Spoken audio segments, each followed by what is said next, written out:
How'd you like the view from upstairs? Are you kind of settling into that as your spot now? Yeah, that feels like my spot. So it's, you know, I told you guys I really enjoyed it during the preseason, and after those 3 preseason games, I didn't even flinch. So it was a little different. You always see our game film whenever it's from Chicago. There's, that vantage point is always from just a film standpoint, but to actually be up there, it was definitely different than the 3 other press boxes I had been in. But no, I'm really enjoying it up there. All the things that I told you guys before, just the not only what you see, because I've always felt that I see the game pretty well on the sidelines, but just the overall atmosphere up there in the press box is great, especially to call a game. So yeah, I enjoyed it a lot. Joe, how do you guys define pressure? The reason I ask is Matt came in here the other day and said you guys had Rashawn with 7. The NFL Next Gen stats had him with 3. Pro Football Focus had him with 5. Well, I think there's obviously sacks. That's pretty clear cut. There's quarterback hits. That's when you actually are able to hit the quarterback without getting a penalty. But we define simply, and it's we're always gonna, if we can give a guy an in-house statistic, we're gonna give it to him. But we define a pressure that anytime that you're able to affect the quarterback in a positive way. So if you can affect that guy with your pass rush, that goes down as a pressure. So then, is it a pressure? I think on the field's fumble play, Rashawn gets inside and kind of dives at his feet, makes him step up. Is that considered a pressure?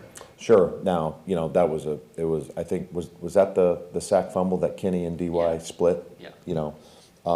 But yeah, you would. I mean, he looked like Superman on that play.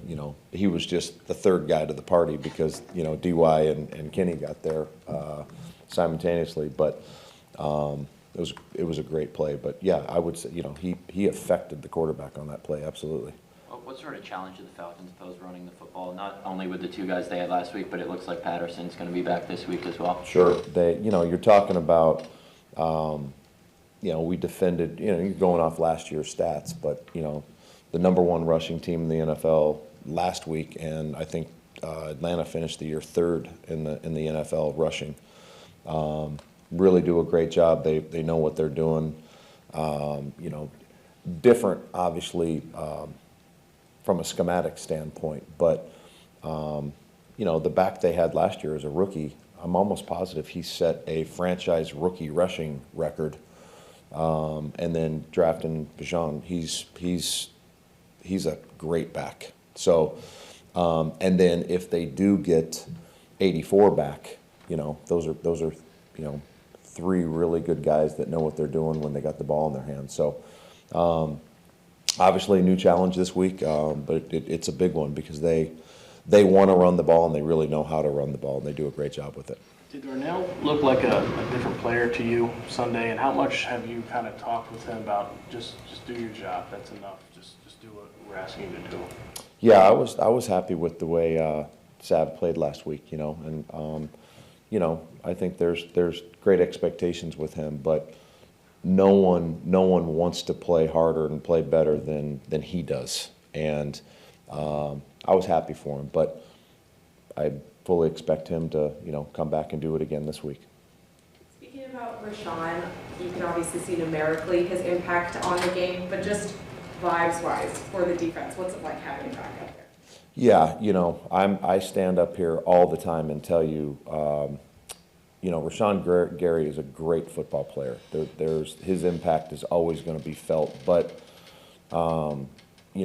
it's all the other things in addition to his just his playing the left side or the right side of the edge of our defense. It's his demeanor, it's his grit, it's his play style, it's everything he brings to us on a daily basis. From, I've told you before, the way he plays the game that's the way his approach in everything he does, whether it's a meeting, whether it's a walkthrough, whether it's practice, he approaches it the same way. And that is, you know, I think even for a veteran player, you feed off that energy, but especially, you know, all the young guys that we have in that room, Lucas and JJ and all those guys. I think he has a direct impact not only on our defense, but on our team just by what he brings to the table every day. So it's you know, and he's on a pitch count right now,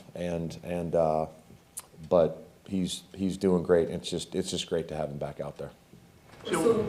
Rasul told us a story that the first time Gary found out he could do individual drills, he started crying. Is he, obviously he's an animal out on the field, but what's he like off the field? Just how much does football mean to him? Yeah, you know, I remember a couple years ago when he actually, I think it was the Seattle game, when he hurt his elbow, and he missed a game or two, but similar story. I went to go see him in the training room after the game, and he actually, you know, he was just playing football, and he was crying because and apologizing to me that he got hurt. And he's one of those guys that he's just so emotional, and he gives it everything he has.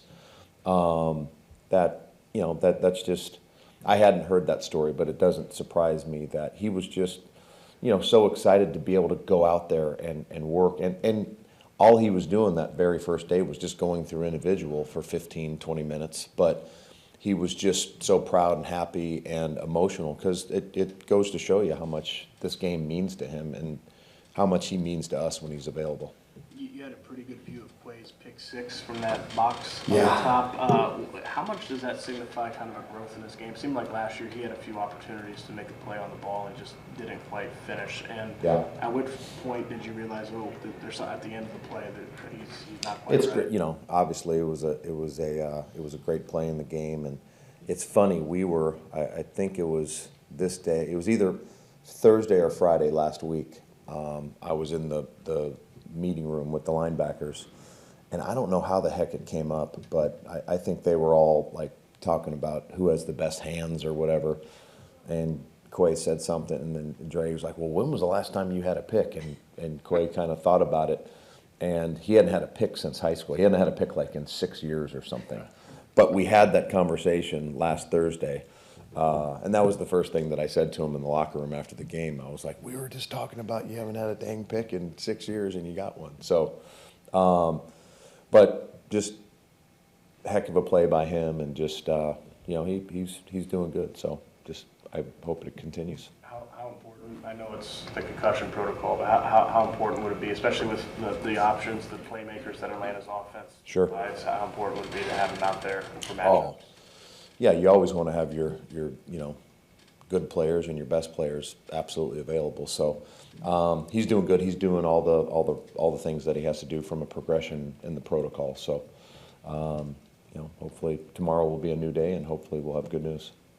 So what do you think of what you're able to get with Lucas and both Carl, you know, getting involved in there, and how important is that, you know, getting a contribution right out of the gate from some of those rookies? Yeah, all those guys. I mean, Carl.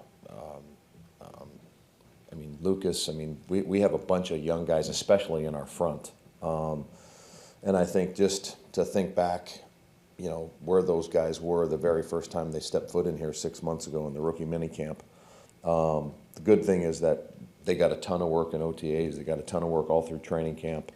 You know, they were able to do a lot of good things and make strides in the preseason. So I think, you know, when you get to log all that work, then, you know, hopefully you want to see that it pays off for you once the season starts. So, and I still think those guys, they all played solid, and you know, we expect them just to keep improving and stacking blocks every single week. You mentioned Bijan Robinson a minute ago. What stands out about him? I know he had the 3 broken tackles on the one catch the other day. Yeah, I don't, you know, it's not a huge sample size, at least from what he's done in the NFL. You know, it was limited in preseason and then just the one game. But even going back, you know, a little bit of the film that I saw, you know, when when you're getting ready for the draft, you know, you're evaluating, you know, defensive players that played against Texas last year. I distinctly remember it was like, oh my God, it's like he always makes the first guy miss. And that's a unbelievable trait for a running back, obviously, to make people miss and miss tackles. But he's an elite back. I mean, obviously a top 10 pick. And he's one of those, you know, do-it-all backs. You know, he can catch the ball, he can run the ball. They're able to do a lot of things with him. They align him, you know, outside of the, you know, kind of some of the things that we do with Aaron Jones as far as when we have two halfbacks on the field. And one of them is the fly motion guy. So very versatile, and he's not a good back. He's an elite back. So, you know, Drake London didn't get very many targets in this last game. When that happens, do you anticipate that they're going to find ways to get him or get their receiver open? Sure. I mean, Drake is he's again another guy that's a top 10 pick and a heck of a player. You know, I don't know why or what happened. I mean, they won the game 24-10, so I mean they had a good solid win. Again, on the stat sheet he didn't show up, but you got to know where number 5 is all the time when you play against the Atlanta Falcons. He's a big receiver that can do a lot of things. So, you know, I have no idea how they're going to use him or what they want to do with him, but we absolutely know who he is and have to be aware of him, no doubt. From a pass rush standpoint, how do you counter the quick passing game when the ball's coming out of the quarterback's hands quickly and you just have less time to get home? Sure. You know, the first thing is I don't think what always happens, it's natural, especially for those rushers, to get frustrated, you know, because, you know, those guys want to pin their ears back and rush the passer and get after the passer. And, you know, we just talked about sacks and hits and pressures. It's hard to do that in quick passing game. But,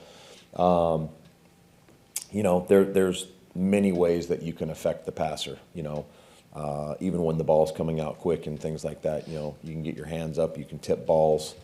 So it is frustrating, but as a pass rusher, you just got to keep playing. And, you know, when you do get your op, you got to cash in.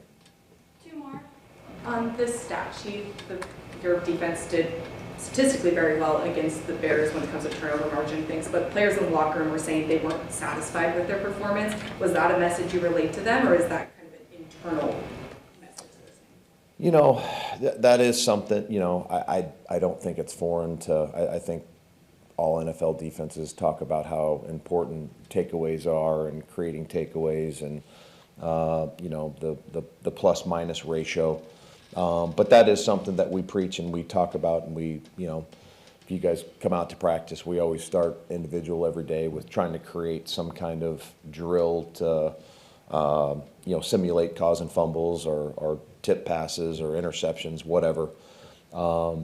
But it is nice when, I know we don't get credited with a takeaway, but, you know, again, in-house, we look at a 4th down stop as a takeaway as well. So I know statistically we were +2, but we look at that as we were really +3 because we were able to give the ball back to the offense 3 times. So I think anytime that you can get the ball back, whether it be a caused fumble, an interception, or a 4th down stop, it's great that we can give the ball back to our offense.